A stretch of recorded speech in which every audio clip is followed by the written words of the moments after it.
Hello and welcome back. फिर से स्वागत है आपका यार तड़कते और भड़कते लेक्चर में, जहाँ पे हम लोग पढ़ रहे थे पिछली वीडियो में जो पीरियडिक टेबल है उसमें हमने पढ़ा डोबरियन ट्राइड्स, न्यूरल law of octave, Mendeleev table, groups क्या होते हैं, पीरियड क्या होते हैं। फिर मैंने आपको 1 से लेकर 20 तक के एलिमेंट्स याद कराए, उनके एटॉमिक नंबर, वैलेंसी, कौन सा एलिमेंट किस ग्रुप में आएगा, कौन सा एलिमेंट की वैलेंसी क्या होगी, कैसे आप पहचानेंगे किस पीरियड में आएगा। ये सारी चीज़ें मैंने आपको उस वीडियो में डिस्कस कर दी थी। फाइनली हम लोग इस चैप्टर का लगभग आखिरी टॉपिक ये पढ़ने जा रहे हैं, जहाँ पे आता है trends of modern periodic table. Modern he periodic table हम लोग पढ़ते हैं, पुरानी तो ठीक ठाक थी भैया, उनको हम लोग ज़्यादा डिस्कस नहीं करते हैं। पानी पीना है मुझको, बाद में पी लेंगे, चल समझिए। पहला ट्रेंड आता है वैलेंस इलेक्ट्रॉन को लेके। भैया मैंने आपको बताया जैसे ही आप पहला ग्रुप, दूसरा ग्रुप, तीसरा, तो आप देख रहे होंगे the number of electron continuously rise. For example hydrogen, helium 1, 2, lithium 3, beryllium 4, carbon nitrogen hydrogen, carbon nitrogen oxygen fluorine continuously increase हो रहा है। दैट मीन्स हम लोग ऐसा कह सकते हैं कि जो वैलेंस इलेक्ट्रॉन क्या होता है, the electron in the outer most orbit या शेल, उसको अपन लोग क्या कहते हैं, वैलेंस इलेक्ट्रॉन कहते हैं। तो नॉर्मल सी बात है, जैसे जैसे आप लेफ्ट टू राइट बढ़ते चले जाएंगे, वैलेंस इलेक्ट्रॉन भी क्या होते चले जाएंगे, इंक्रीज होते चले जाएंगे।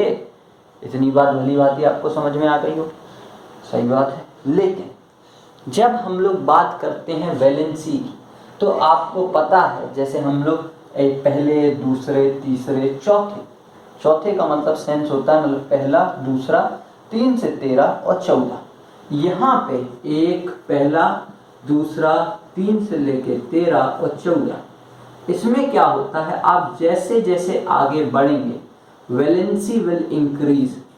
क्या होगा भैया, वैलेंसी इंक्रीज होगी। लेकिन कल मैंने आपको बताया था कि जैसे क्या आ जाएगा 5 4 के बाद क्या आता है 5, तो वैलेंसी क्या होने लगती है, नेगेटिव होने लगती है। ठीक है, तो वो क्या करेगा भैया, उसको 3 इलेक्ट्रॉन चाहिए होते हैं, तो वहां पे वैलेंसी 15, 16, 17 और 18 में वाले ग्रुप में आप जब यहाँ से यहाँ जाएंगे तो valency will decrease. I hope भली भांति आपको ये बात समझ में आ गई हो। इसके बाद आता है साइज ऑफ द एटम। भैया ये जिसने समझ लिया समझो पूरी केमिस्ट्री समझ ली। लव केमिस्ट्री नहीं भैया, केमिस्ट्री ही समझेंगे, यही वाली। कैसे समझ ली भैया केमिस्ट्री, आप खुद सोचो। साइज ऑफ द एटम पे हम लोग जब यहाँ सोडियम की बात करते हैं, मैग्नीशियम की बात करते हैं, ठीक है, और किसकी बात करनी थी भैया आप लोग को, गर्लफ्रेंड नहीं, एल्यूमिनियम की बात करते हैं भैया, ठीक है। एल्यूमिनियम के बाद हम लोग और किसकी बात करते हैं, सिलिकॉन की बात करते हैं। तो समझना बात को, इसका 11, 12, 13, 14, 1, 2, 3, 4, 5, 6, 7, 8, 9, 10, 11, 12, 13, 14, ठीक है। इसके बाद आता है, आपको इतनी बात समझ में दिख रहा हूँ मैं यहाँ पे,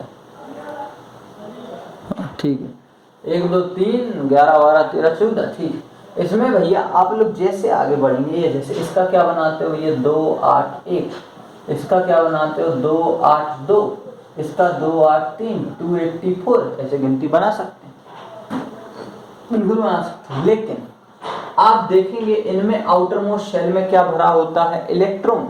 न्यूक्लियस में क्या होता है, प्रोटॉन। दोनों के बीच में क्या लगेगा, फोर्स ऑफ अट्रैक्शन लगेगा। अब आप खुद सोचिए, यहाँ पे एक इलेक्ट्रॉन है आउटर मोस्ट ऑर्बिट में, क्योंकि शेल तो पूरे में सेम है, पीरियड में क्या रहते हैं, शेल सेम रहते हैं, ठीक है। तो इसमें आउटर मोस्ट शेल में एक इलेक्ट्रॉन है, तो वो एक इलेक्ट्रॉन क्या करेगा, उसको अट्रैक्ट करने की कोशिश करेगा। एक इलेक्ट्रॉन क्या करेगा, उसको अट्रैक्ट करेगा। तो इनके बीच में फोर्स ऑफ अट्रैक्शन ज्यादा होगी, सबको पता। लेकिन अगर वही दो लोग एक को अट्रैक्ट करने की कोशिश करेंगे तो एक ज्यादा अट्रैक्ट कर पाएंगे। दैट मीन साइज क्या होने लगेगा, कंप्रेस। मानकर चलो इसका साइज इतना, इसका साइज इतना, फिर इतना, फिर इतना, फिर इतना, फिर इतना, दिखना बंद हो जाएगा। बात समझ में आ गई। मतलब जैसे जैसे number of electron outermost shell में बढ़ते चले जाएंगे तो size will become decrease. Size क्या होता चला जाएगा, कम होता चला जाएगा। तो अपन लोग कह सकते हैं number of electron valence shell में, या डायरेक्ट कह लो यार, वैलेंस इलेक्ट्रॉन इंक्रीज होंगे तो ये इनवर्सली प्रोपोर्शनल होता है साइज के। कैसा होता है, इनवर्सली। ये बढ़ेगा तो ये घटेगा, ये घटेगा तो ये बढ़ेगा। बात समझ में आ गई। इसके बाद आती है इलेक्ट्रोपॉजिटिविटी। इसका मतलब होता है लूज करना। Tendency to lose electron is known as electropositivity and tendency to gain electron is known as electronegativity. ठीक है, अब लूज खुद सोचना, metal is a reducing agent, नहीं भैया, मेटल अपना इलेक्ट्रॉन लूज करते हैं। क्या करते हैं, लूज करते हैं। तो इलेक्ट्रोपॉजिटिविटी, एक इलेक्ट्रॉन आसानी से लूज करेगा, फिर धीमे आगे जाएगा तो ये क्या होने लगेगा, जो इलेक्ट्रोपॉजिटिविटी है वो हम कह सकते हैं कि जैसे जैसे हम लोग यहाँ से यहाँ चलते चले जाएंगे तो डिक्रीज होते चली जाएगी। क्योंकि एक वाला तो आसानी से दे देगा, दो वाला थोड़ा दिक्कत देगा, तीन वाला ज़्यादा, पांच वाला ज़्यादा, और ज़्यादा दिक्कतें होती चली जाएंगी तो ये डिक्रीज होती चली जाएगी। इसी का जस्ट उल्टा कर देंगे तो ये चीज़ क्या होती चली जाएगी, इंक्रीज होते चली जाएगी। आई होप इतनी बात आपको समझ में आ गई होगी। इसके बाद आता है मेटेलिक कैरेक्टर। अब यार खुद बुद्धि लगाओ, मेटल्स में ही मेटेलिक कैरेक्टर होगा। 1 से लेके 4 तक तो मेटल होते हैं, मतलब from the valency 1 to 4 we have metals. तो ये मेटेलिक कैरेक्टर क्या होगा, 1 से लेके 4 तक बढ़ेगा। लेकिन ऐसा नहीं पढ़ेंगे, मेटेलिक कैरेक्टर 1 से लेके सीधा सीधा हम लोग बात करेंगे तो यहाँ से यहाँ बोल बड़ा हो गया, 1 से लेके सीधा सीधा आगे बढ़ना चालू हो गए तो ये डिक्रीज होना चालू हो जाएगा। और इसी का उल्टा पढ़ लोगे तो ये क्या होने लगेगा, क्योंकि नॉन मेटल्स उस साइड बढ़ना चालू हो जाते हैं तो वो इंक्रीज होना चालू हो जाएगा। और यहाँ पे मेटल्स कम होने चालू हो जाते हैं, नॉन मेटल्स बढ़ने चालू हो जाते हैं तो इसमें डिक्रीज हो जाएगा। इसके बाद आता है रिएक्टिविटी। तो reactivity is inversely proportional to the valency.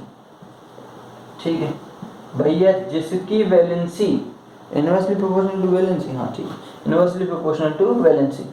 अगर किसी की वैलेंसी 1 है तो उसकी रिएक्टिविटी सबसे ज़्यादा होगी। एग्जाम्पल सोडियम और क्लोरीन। किसी की वैलेंसी 2 है, अब वो +1 -1 की बात नहीं कर रहे हैं, हम सिर्फ 2 की बात कर रहे हैं। जैसे कि आप देखेंगे 2 में किसकी ले सकते हैं, मैग्नीशियम की, और वहाँ से ऑक्सीजन की, दोनों का 2+ और 2- तो इनकी रिएक्टिविटी क्या होगी as compare to fluorine. Fluorine से ये थोड़ा सा कम रिएक्टिव, फ्लोरीन से कम रिएक्टिव होगा। इसके बाद आता है नेचर ऑफ ऑक्साइड। आपको पता होगा जो मेटल्स होते हैं वो मेटल ऑक्साइड बनाते हैं, और जो मेटल ऑक्साइड बनाते हैं, जो नॉन मेटल होते हैं वो नॉन मेटलिक ऑक्साइड बनाते हैं। जो मेटल ऑक्साइड्स होती हैं ये कैसी होती हैं भैया, मेटल ऑक्साइड कैसी हो जाती हैं आपकी, बेसिक होती हैं। यहाँ लिख दूं मैं, मेटल ऑक्साइड कैसी होती है भैया, बेसिक कैरेक्टर इनमें होता है। और नॉन मेटल में कैसी होती है भैया, एसिडिक होती है। इनमें क्या होता है, एसिडिक कैरेक्टर होता है। तो क्या हम लोग ऐसा कह सकते हैं कि आप जब यहाँ से लेफ्ट टू राइट, मतलब यहाँ से यहाँ की तरफ जाएंगे तो एसिडिक कैरेक्टर बढ़ेगा। नॉन मेटल्स हो रहे हैं ना, नॉन मेटल्स मिल रहे हैं तो वहाँ कौन सा कैरेक्टर बढ़ेगा, एसिडिक। लेकिन जब आप यहाँ से यहाँ एसिडिक और यहाँ से यहाँ बेसिक, क्योंकि मेटल्स क्या बनाएंगे भैया, बेसिक ऑक्साइड, और नॉन मेटल्स क्या बनाएंगे, एसिडिक ऑक्साइड बनाएंगे। तो नेचर ऑफ ऑक्साइड कैसा होता चला जाएगा, 1 से लेके 4 तक आपका बेसिक रहेगा और 4 से लेके 8 तक आपका एसिडिक रहेगा। आई होप आपको इतनी ये सारी चीज़ें समझ में आ गई होंगी, इनके रीजंस भी समझ में आ गए होंगे। इसके बाद हम लोग अगली वीडियो में डिस्कस करेंगे इलेक्ट्रॉन गेन एंथैल्पी वगैरह। अगर है क्या सिलेबस में मुझको जानकारी नहीं, चलिए मैं देख के बता दूंगा। ये हमारा शायद में भी अगर आखिरी लेक्चर होता है तो ठीक है, अदरवाइज नहीं होता है तो हम लोग एक और लेक्चर लाएंगे जिसमें चीज़ों को ख़त्म करा जाएगा विद रीजंस के साथ में, क्योंकि ये भी अच्छी चीज़, इलेक्ट्रोनेगेटिविटी, आयनाइजेशन, गेन एंथैल्पी, सारी चीज़ें हम लोग उसमें डिस्कस करेंगे। नहीं होगी तो फिलहाल के लिए आपका चैप्टर खत्म। Thanks for watching this video.